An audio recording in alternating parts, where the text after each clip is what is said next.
Ассаламу алейкум жалпы кадырман кыргызстандыктар, биздин каналдын көрүүчүлөрү, жалпы катталуучулары, ассаламу алейкум.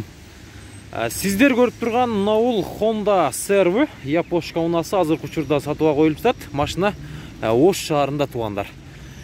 Эгер жакшы, кузову таза CR-V'ларды издеп жүргөндөр болсо, анда мынау видеону аягына чейин көрүңүздөр туугандар. Бул 99-жылы чыгарылган Honda CR-V унасы, рестайлинг көрүп турасыздар. Абалы жакшы туугандар. Бир сире айландырып көрсөтөйүн. Жамгыр жааганга байланыштуу мына ушундай болуп көрүнүп жатат. Ата кузовтар бар жогу жайында туугандар. Караңыздар, издечилер болсо, экранга номерларын жарыялап коем. Тез арада байланышыңыздар. Мына ушундай Honda CR-V унасы сатууга коюлуп жатат. Так. Көрдүңүздөр, салондорунда ачабыз.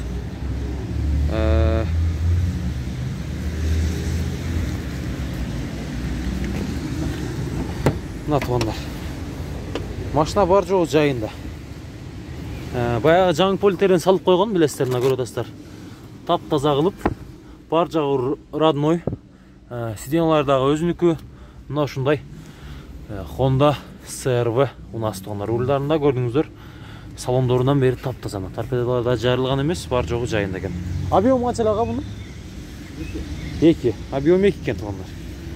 Багаж тарабына келсек, мынаны көтөрүп, так, кан ачабыз азыр. Ачып койсун. Эми ачабыз. Мына ал жактан ачылат экен туугандар. Бул жакта өзүнүн баягы родной поликтери. Мыналарды алмаштырып салсаңыздар болот туугандар. Машина негизи жайында туугандар. Эгер ала тургандар болсо, мен экрандарга номерларын жарыялап коем, тез арада байланышыңыздар. Унанын баасы канча деп турсаңыздар керек. Мына ушундай туугандар. Бамперле покраска болгон деп айтты. Калган жери бар жогу родной туугандар. Тез арада байланышыңыздар. Мындай CR-V'ны колдон чыгарбаңыздар. Баасы 520 000, кеми бар.